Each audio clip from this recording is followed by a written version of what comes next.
Video केवल। Hello दोस्तों, स्वागत है आपका हमारे चैनल रोमांटिक स्टोरी पर। वीडियो शुरू करने से पहले आपसे एक छोटा सा निवेदन है, वीडियो को लाइक और चैनल को सब्सक्राइब ज़रूर कर दीजिए। तो चलिए वीडियो शुरू करते हैं। मेरा नाम मनीषा है और मैं जयपुर की रहने वाली हूँ।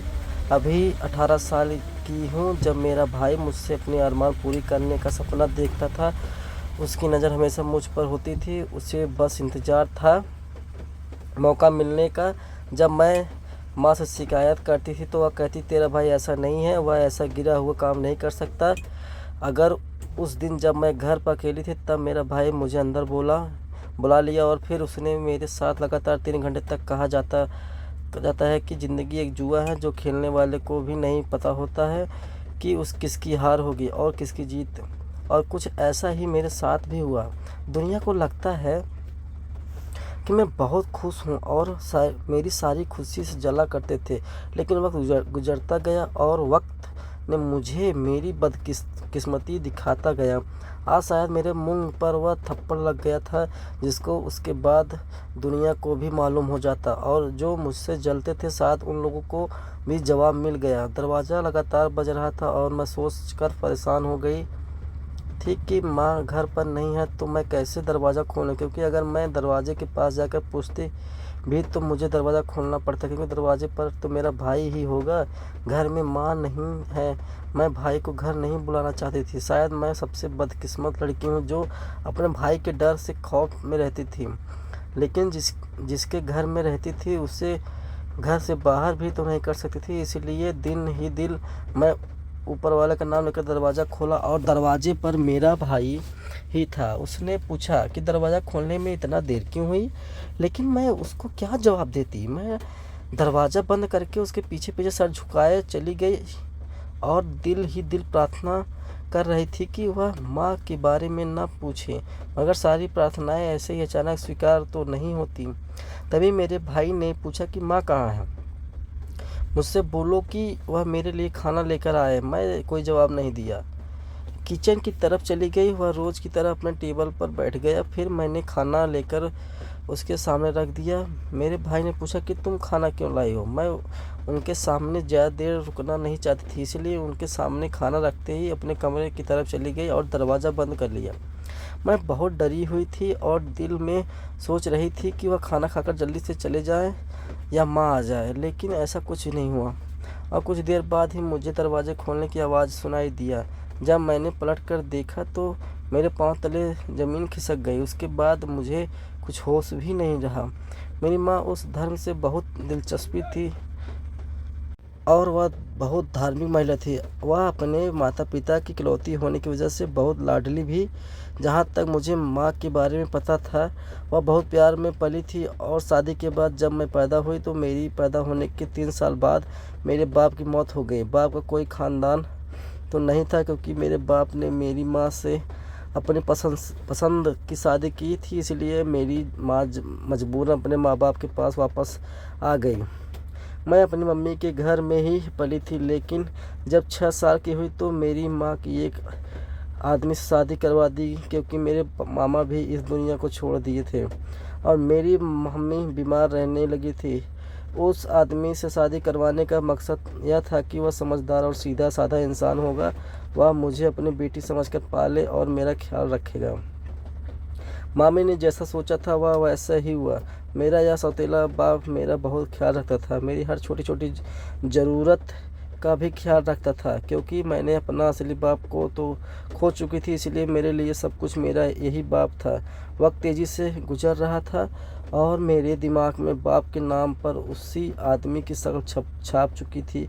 लेकिन जब मैं 16 साल की हुई तो मुझे लगता था कि मेरा बाप मुझसे बहुत प्यार करते हैं। उस आदमी की एक जवान बेटा भी था। वह मेरी भाई इच्छा इंसान नहीं है, क्योंकि लेकिन मुझे उसकी बातें हमेशा ही झूठी लगती थी। मैंने कभी माँ से इन बातों का जिक्र नहीं किया था। वैसे मेरे इस सौतेले भाई ने 12वीं कक्षा तक पढ़ा हुआ था, लेकिन अंग्रेजी बहुत अच्छे से जानता था। हमारे घर में एक तरफ आंगन, एक छोटा सा कमरा बना हुआ था, जहाँ वह मेरा सौतेला भाई बच्चों को शाम के समय ट्यूशन पढ़ाता करता था, लेकिन उस कमरे में मुझे या मेरी माँ को जाने की अनुमति नहीं थी।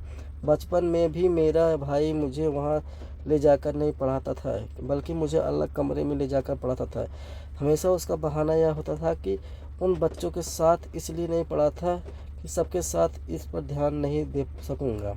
मुझे और मेरी माँ को तो उनकी मोहब्बत ही लगती थी, लेकिन एक दिन जब मैं किसी काम के लिए कमरे में गई तो सारे बच्चे की छुट्टी हो चुकी थी, लेकिन एक 12 साल के बच्ची को मेरे भाई ने रोक रखा था। वह रो रही थी और कह रही थी कि उसे घर जाना है, लेकिन मेरा भाई उसे जाने नहीं दे रहा था। उस समय मैं उधर ही खड़े होकर देखने लगी। न जाने किस ताकत से मुझे वहाँ छुपकर खड़े होने पर मजबूर किया हुआ था। फिर मेरा भाई उसको पकड़कर दूसरे कमरे में लेकर चले गए तो मैं भी पीछे पीछे उस कमरे की ओर चली गई और दरवाज़ा बंद कर दिया। उस बच्ची की रोने की आवाज़ आ रही थी, पर मेरा भाई उसे मनाने की कोशिश कर रहा था। यह सब कुछ देखकर मुझे विश्वास हो गया कि कुछ मेरी दोस्त कह रही थी कि वो शायद सच ही कहती थी कि तुम्हारा भाई अच्छा इंसान नहीं है। मेरे दिल में अपने भाई के लिए नफरत होना शुरू हो गई, लेकिन मैं यह नफरत जाहिर नहीं कर सकती थी, क्योंकि सबके लिए तो मेरा भाई एक अच्छा था, खास करके मेरी माँ के लिए तो वह बहुत बहुत ही अहम था, क्योंकि एक छोटा बेटा था और दूसरा उन्होंने मुझे अपनी बाहें की तरह समझ रहा था और उसने मुझे एक खिलाफ एक शब्द भी नहीं सुना सकती थी। लेकिन जब मैं चुपके से अपने भाई पर नज़र रखना शुरू की, अब वह हर 2 दिन बाद किसी न किसी बच्चे को रोक कर रखता था, लेकिन उसमें एक बात सोचने वाली थी कि छुट्टी के बाद वह हमेशा लड़कियों को ही रोकता था, लड़कों को नहीं। यह बात शक में यकीनन में बदलने लगी। लड़की रोती हुई कमरे से बाहर निकली तो मेरा शक किन में बदल गया। जो पहले हर वक्त अपने भाई के आगे पीछे फिरती रहती थी और उससे तरह तरह की फरमाइशें और प्यार कर रहती थी, लेकिन उस दिन यह सब देखने के बाद मैंने अपने सामने जाना और उससे कोई फरमान करना भी छोड़ दिया। उसे तो शायद मेरे बदलते व्यवहार का एहसास नहीं हुआ था, लेकिन मेरी माँ को इसका एहसास हो गया था, क्योंकि मेरी माँ तो उस भाई को अच्छा मानती थी। इसीलिए उसने मुझसे पूछा कि ऐसी क्या बात है जो तुम अपने भाई से सीधे मुंह बात नहीं करती। मैंने दबे हुए शब्दों में माँ को सारी बात बताई, लेकिन वह मेरी बात पर यकीन करने को तैयार ही नहीं थी। उन्होंने मुझे डांट दिया कि मनीषा, सुनी सुनाई बात पर तुमने यकीन कर लिया, और सुनी सुनाई बात पर यकीन करना गलत बात होती है। अगर ऐसी कोई बात होती तो शायद तुम्हारे साथ भी तुम्हारा भाई कोई गलत करता, क्योंकि वह तुम्हारा सगा भाई नहीं है, लेकिन फिर भी वह तुम्हें कितना ख्याल रख करता है। तुम इससे अंदाज़ा लगाओ कि क्या वह गलत हो सकता है। लेकिन वह देखा जाने वाला मंजर भी मेरे सामने चल रहा था, इसीलिए मैं सच झूठ और गलत सही के बीच में झूल रही थी।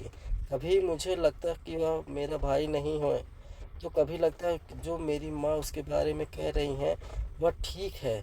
समय ऐसे ही गुजरता रहा और मेरे दिल में भाई के लिए नफरत बनती रही, जबकि माँ मुझे भाई के प्यार का सबक खोल कर पिलाती रही।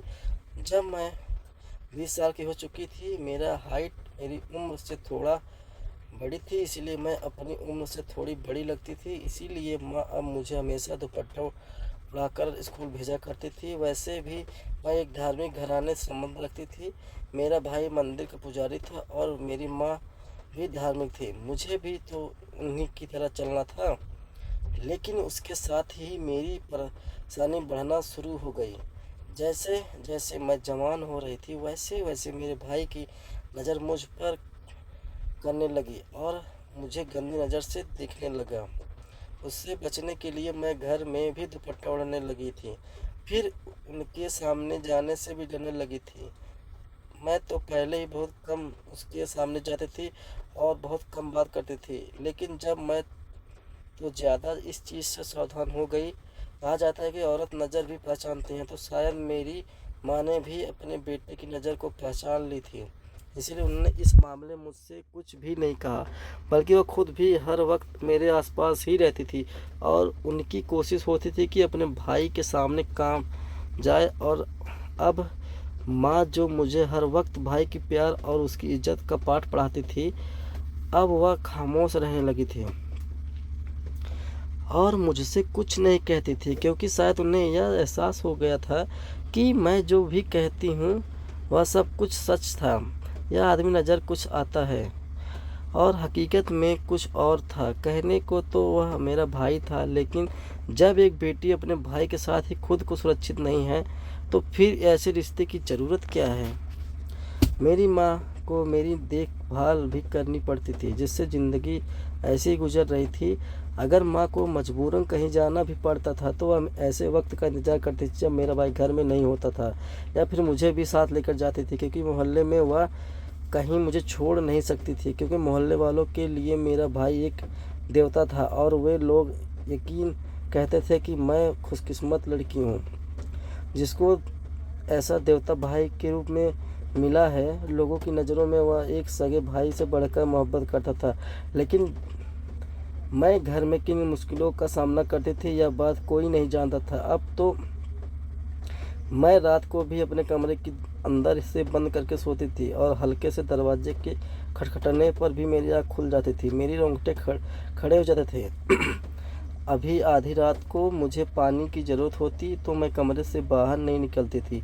ऐसी ज़िंदगी गुजारने के बाद जब लोग यह कहते थे कि तुम तो बहुत खुशकिस्मत हो, तो मेरा दिल चाहता था कि मैं उनका मुंह तोड़ दूं, लेकिन मैं ऐसा कुछ नहीं कर सकती थी, इसीलिए हमेशा खामोश हो जाती थी। और अब तो मेरी माँ भी शायद अपने फैसले पर पछता रही थी, क्योंकि मैंने देखा था कि हर गुजरते दिन के साथ मेरी माँ पहले से ज़्यादा खामोश रहने लगी थी और अक्सर मैं उसे छुपकर रोते हुए भी देखती थी। शायद उसे लगता था कि उस वक्त गलत फैसला लिया था, लेकिन अब जो फैसला ले लिया था उसको तो निभाना ही था।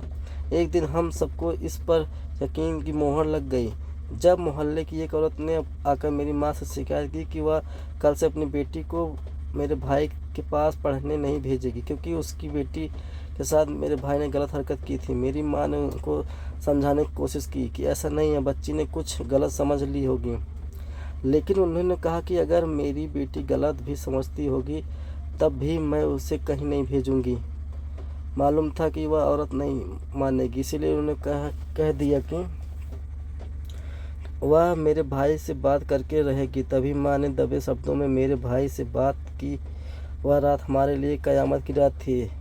जैसे ही मेरी माँ ने उससे बात की तभी मेरे भाई ने बजाय सफाई देने के या बात मानने की और मेरी माँ पर हाथ उठा दिया। मैं कमरे में छुपकर यह सब देख रही थी, लेकिन मेरी मजबूरी थी कि मैं सामने नहीं आ सकती थी और ना ही माँ को बचा सकती थी।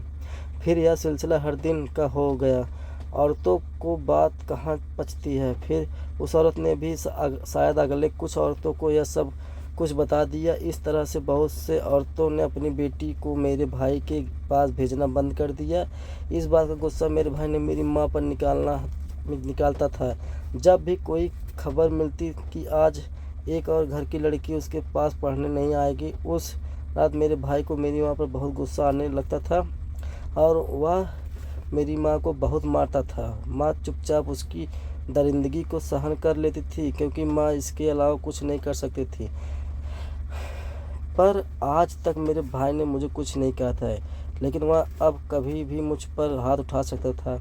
फिर दूसरी लड़कियों की तरह मेरे साथ भी गलत हरकत कर सकता था, लेकिन मजबूरी थी कि मुझे दुनिया के सामने उसे एक भाई की तरह ही पेश करनी थी, क्योंकि बहुत से लोग यह बात नहीं जानते थे कि वह मेरा सगा भाई नहीं है। लेकिन आज के दिन अचानक माँ को पड़ोसन में जाना पड़ गया, क्योंकि पड़ोस वाली औरत बीमार हो गई थी और उसके घर में कोई नहीं था।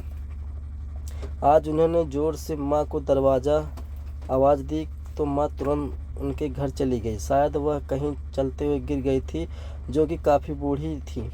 हम सोचते थे कि उनका ख्याल रखें, और वही वक्त था जब मेरे भाई को घर में खाना खाने के लिए आना था। मैं प्रार्थना कर रही थी कि माँ जल्दी से वापस आ जाए और माँ के आने से पहले भाई ना आ जाए, लेकिन ऐसा ना हुआ। दरवाज़ा बजने की आवाज़ आई, पर मैंने जाकर दरवाज़ा खोला तो मेरा भाई दरवाजे पर खड़ा था। और उसके बाद जब मैं उसे खाना देकर अपने कमरे में गई, फिर थोड़ी देर बाद दरवाजे के खटखटाने की दोबारा सुनाई दिया। उस वक्त भी दरवाजे पर मेरा भाई खड़ा था। उसे दरवाजे पर देखकर मुझे बहुत डर महसूस हुआ और उसकी सुनी हुई सारी बातें अब मुझे सच लगने लगी थी और इतने सालों का खौफ मेरे सर पर सवार हो गया। फिर उसके बाद मुझ कुछ होश ही नहीं रहा। मुझे जब दोबारा होश आया तो मेरी माँ मेरे पास बैठी थी। उनके चेहरे को देखकर लगा कि शायद उनको आने में देर हो गई थी। फिर उनसे कोई सवाल ना कर सकी। उस वक्त मुझे बुखार भी हो गया था।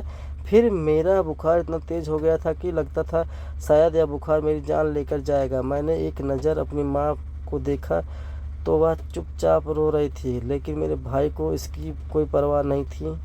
वह अपने रोज़मर्रा के कामों में व्यस्त था। उसे लग रहा था कि जैसे यहाँ कुछ हुआ ही नहीं हो।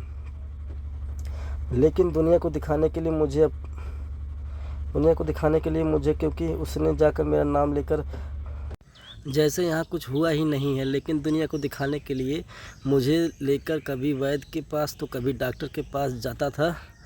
उसी की जुबानी सारे मोहल्लों की महसूस हुआ कि मैं बीमार हूँ, क्योंकि उसने जाकर मेरा नाम लेकर लोगों से प्रार्थना करवाई। इस तरह बहुत सी औरतें मेरी हालचाल पूछने की आती थी और माँ से सवाल करती थी कि वह कहती थी कि इसको क्या हुआ है, लेकिन मेरी माँ उनको क्या जवाब देती कि अचानक क्या हुआ है। मेरी बेटी को 4 दिन मेरा बाद बुखार किसी हद तक कम हुआ तो माँ मुझसे बहुत अजीब सवाल करती रही थी। मुझे यह सवाल अजीब लग रहा था, लेकिन उनके हर सवाल का जवाब मैंने पूरी तसल्ली से दिया, जिससे माँ कुछ परेशान नजर आने लगी। मुझे अजीब लगता था कि इतनी अजीब सवाल मुझसे क्यों कर रही हैं और अब वह इतनी परेशान क्यों नज़र आने लगी हैं। लेकिन इसके बाद माँ ने मेरी दिन रात देखभाल करना शुरू कर दी। वह दिन को तो मेरे साथ रहती थी, लेकिन जब रात को भी मेरे साथ ही सोती थी। जो अकेली रात को सोते हुए डरती थी, अब मैं बिल्कुल बेफिक्र सोना शुरू कर दी थी। इस घटना को तकरीबन 3 महीने गुजर गया था, लेकिन इसके बाद मेरे भाई ने ऐसी कोई हरकत नहीं की थी, तो किसी हद तक मेरी माँ की परेशानियाँ कम हो गई थी। ज़िंदगी ऐसी चलती रहती थी। एक दिन बार मेरा रोज़ भाई की तरह मंदिर के लिए चला गया और फिर पलट कर नहीं आया। वह छोटा सा इलाका था। जब अगले दिन मेरा भाई मंदिर में नहीं पहुंचा तो लोग हमारे घर पर पूछने के लिए आए, लेकिन हमें खुद तो पता ही नहीं था। फिर जल्द ही यह बात पूरे इलाके में फैल गई। वहाँ के सभी लोग अपने अपने तौर पर मेरे भाई का पता लगाने शुरू कर दी, लेकिन किसी को कुछ मालूम नहीं हो रहा था। यह बात हैरत में डाल देने वाली थी, क्योंकि वह मेरे बिना बताए कहीं जाने वाला तो नहीं था, क्योंकि उसका कोई ख़ानदान नहीं था, तो वह भूल कहाँ जाएगा। और दुश्मन भी उसका कोई नहीं था, क्योंकि वह गलत कुछ करता ही भी था तो मासूम बच्चे को साथ करता था, जो कि उसकी शिकायत दर्ज नहीं करवा सकती थी। ऐसे में उनका गायब हो जाना हैरत में डाल देने वाला था। वहाँ पर यह बात मेरे और मेरी माँ के लिए सुकून देने वाली थी, क्योंकि उसके घर में होते हुए हम खुद को असुरक्षित महसूस करते थे। लेकिन दुनिया को दिखाने के हमें भी उसकी गुमशुदगी पर परेशान नजर आना था। लोगों ने अपने तौर पर बहुत मामूलात हासिल की, लेकिन उसका कुछ मालूम नहीं हो रहा था। इसीलिए इलाके में रहने वाले मेरी माँ से गुजारिश की कि वह उनको इजाज़त दे, ताकि वह उसकी गुमशुदगी की रिपोर्ट थाने में दर्ज करवा सके। माँ चाहती तो नहीं थी, लेकिन वह इस घर में आए, लेकिन यह बात वह नहीं कर सकती थी कि और वह जैसा भी था उनका बेटा था। इसलिए माँ ने रिपोर्ट दर्ज करवाने की इजाज़त दे दी। फिर सारा इलाका बहुत सारा ख्याल रखता था, और यह सब उन्हीं इंसान की वजह से था जिससे यह बात करते हुए भी शर्मिंदगी होती थी। तकरीबन 15 दिन बाद मालूम हुआ कि मेरे भाई का पता चल गया है। मोहल्ले के कुछ जिम्मेदार लोगों के साथ मैं और मेरी माँ भी थाने पहुंच गई, लेकिन मेरा भाई वहां इस हालात में नज़र आ रहा था। उसे देखकर सभी हैरत पड़ गए। कहा तो हर समय पैंट शर्ट में पहन घूमता था, और कहाँ अब वह धोती कुर्ता पहने था, बाल बिखरे हुए और गले में चैन, जैसे कोई बहुत बड़ा बदमाश हो। क्योंकि वह इस तरह होलियों में देखकर किसी को यकीन नहीं हो रहा था कि वह पुजारी है। पुलिस ने कहा कि यह चोरी करते हुए रंगे हाथों पकड़ा गया है। गांव के लोग यह सुनकर हैरान परेशान रह गए कि वहाँ मंदिर में पुजारी बना फिरता और वहाँ चोरी करते हुए पकड़ा गया। यह बात किसी को यकीन ही नहीं हो रहा था कि वह मंदिर का पुजारी है। लेकिन पुलिस अपने तरीके से सब कुछ उगलवाने पूछा कि क्या तुम पुजारी हो, तो उसने कहा कि हाँ मैं यहीं हूँ। फिर वह अपनी कहानी सुनाने लगा, जिससे सुनकर हम सब हैरान रह गए। उसने बताया कि वह हकीकत में पंडित या पुजारी नहीं है, बल्कि वह तो एक बेबिसा का बेटा है। उसका बाप कौन है उसे कुछ मालूम नहीं था, लेकिन जहाँ हम पैदा हुआ था वहाँ पर लड़कियों की इज्जत और कदर की जाती थी, क्योंकि वहाँ पैसे कमा कर देती थी। वहाँ पर लड़कों का ज़्यादा ख्याल नहीं रखा जाता था। इसलिए जब मैं 9 साल का हुआ तो उसे वहाँ से निकाल दिया गया। वहाँ खुद ही घूमता रहता और कचरा बीनता रहता था। इस तरह वह कई साल तक गुजर दिया। करीबन 7 साल का था जब उसने पहली बार चोरी किया था। फिर धीरे धीरे उस अपने जैसे बहुत से लड़कों को अपने साथ मिलाकर उन्होंने एक ग्रुप बना लिया। फिर शुरू होने वाली छोटी छोटी चोरी करते थे। फिर धीरे धीरे वह बड़े हाथ मारने लगे। उन्हीं चोरी के बीच वह एक दफ़ा पकड़ा गया। जो दूसरे लड़के थे वह सब तो किसी न किसी तरह छूट गया था या जेल में ही रह गया था। फिर वहाँ पर इसने बाकी सबको धोखा देने के लिए, एक पंडित बनने के लिए, शिक्षा हासिल करने का नाटक शुरू कर दिया। क्योंकि जो लोग इस तरह करने लग जाते हैं तो फिर उससे काम नहीं कराया जाता। इसीलिए काम से बचने के लिए धर्म की किताबें पढ़ने लगा। 5 साल तक जेल में रहने के बाद जब वह बाहर आया तो उसे दुनिया को दिखाने के लिए जो काम उसने शुरू किया था वह किसी हद तक उस पर असर करना शुरू कर दिया था। इसीलिए उसने सोचा कि दोबारा वह चोरी के रास्ते पर नहीं जाएगा। फिर उसने अलग अलग पंडितों के साथ रहना शुरू कर दिया। इसी तरह वक्त गुजरता रहा। कहते हैं कि बुरे कर्म का बुरा नतीजा होता है, इसलिए उसे सज़ा तो मिलनी ही थी। उसने एक भाई बहन के रिश्ते को कलंकित किया था, जो कि एक पवित्र रिश्ता माना जाता है। चाहे मजबूरियाँ कितनी भी हो, लेकिन रिश्ते के बीच दरिंदगी नहीं होनी चाहिए। अगर ऐसा होता है फिर ऐसे लोगों को इस समाज में रहने का भी कोई अधिकार नहीं है।